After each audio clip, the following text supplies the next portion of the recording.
The issue is not so much that Tomahawks will end up at the disposal of the Ukrainian armed forces, but that their use comes at no cost. Direct involvement of American military personnel is simply impossible. The corresponding decisions by the U.S. administration, I repeat, if ultimately made, are not only fraught with escalating the spiral of confrontation, but will also cause irreparable damage to Russian-American relations, which have only just begun to show signs of renewal.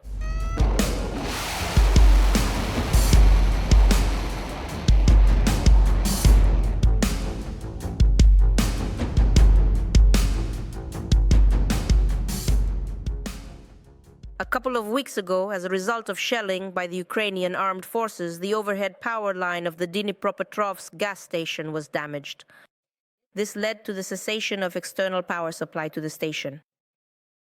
By covering up such terrorist acts of the Kyiv regime, the countries of the European Union and NATO not only encourage Ukraine to carry out new attacks on peaceful nuclear facilities, but also become their direct accomplices.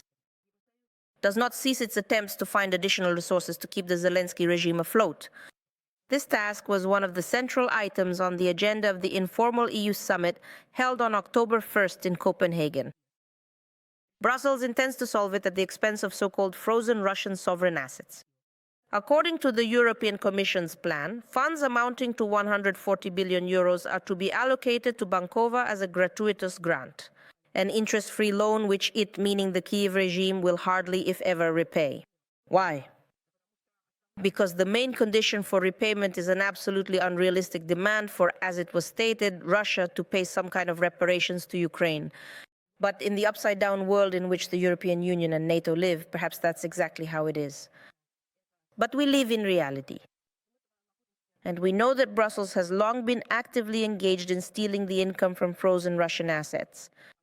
They come up with all sorts of justifications, invent different formulas. Now they've come up with some kind of reparation.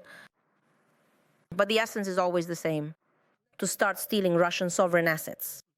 Since 2022, the European Union has, so to speak, helped Ukraine to the tune of 178 billion euros. How many civilians of various nationalities and different citizenships living in these territories have been killed for this? For some reason, the European Union doesn't mention that. 63 billion accounts for direct military assistance. At the EU summit in Copenhagen on October 1st, European leaders once again demonstrated that their response to the ongoing conflict in Ukraine includes not diplomacy, but escalation. End of quote. Yes, that's exactly right. Because now, even among the ranks of Euro diplomats, there are either outright schemers and swindlers, people for whom even the justice system of the European Union itself is calling out. Or they are complete amateurs, people who have no idea what diplomacy actually is. Precisely so that no questions are asked. Contrary to logic and facts, he claimed that supporting Kyiv is, in his words, support for peace, not war. But how does that make any sense? The money goes directly to the war and the rhetoric is aggressive. Yet everyone hides behind the word peace. He called for continued military, political, and economic assistance to the Kyiv regime and urged mobilization to strengthen, and I quote, collective European defense in the face of what he called the Russian threat.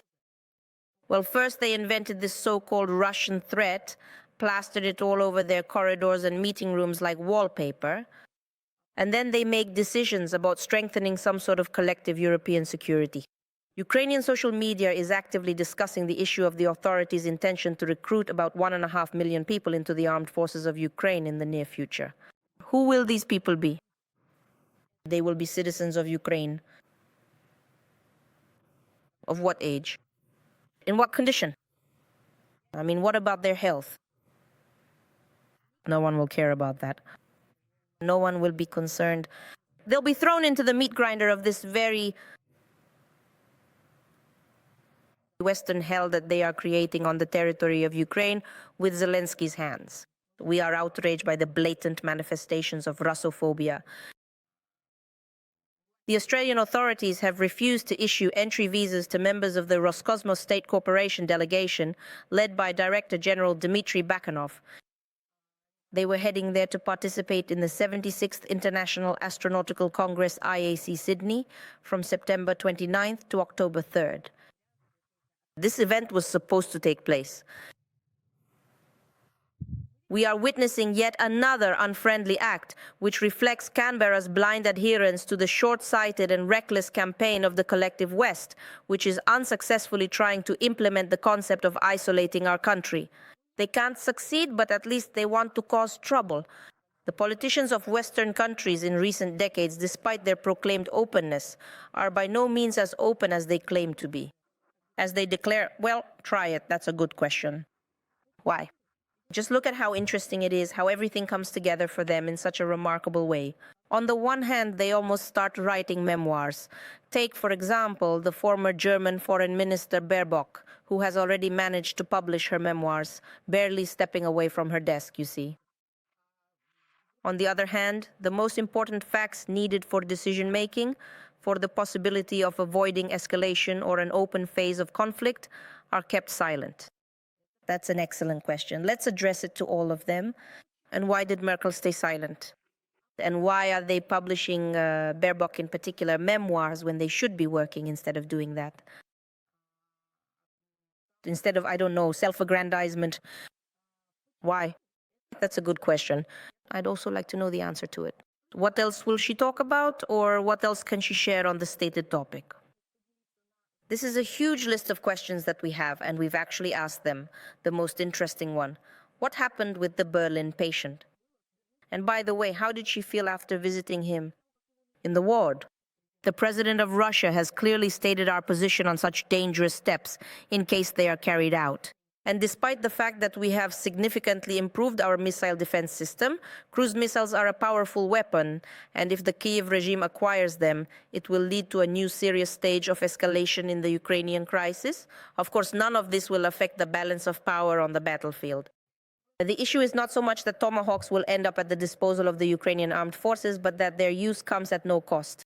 Direct involvement of American military personnel is simply impossible. Once again, the Russian leadership has repeatedly spoken about this.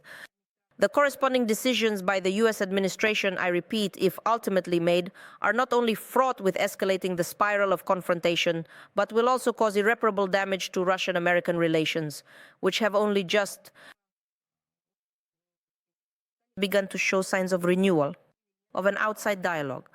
We are closely monitoring the development of the situation around this issue and urge the utmost restraint in dealing with this highly sensitive topic, which could significantly complicate efforts to find solutions on the Ukrainian track. And we hope that our signals will be heard in Washington.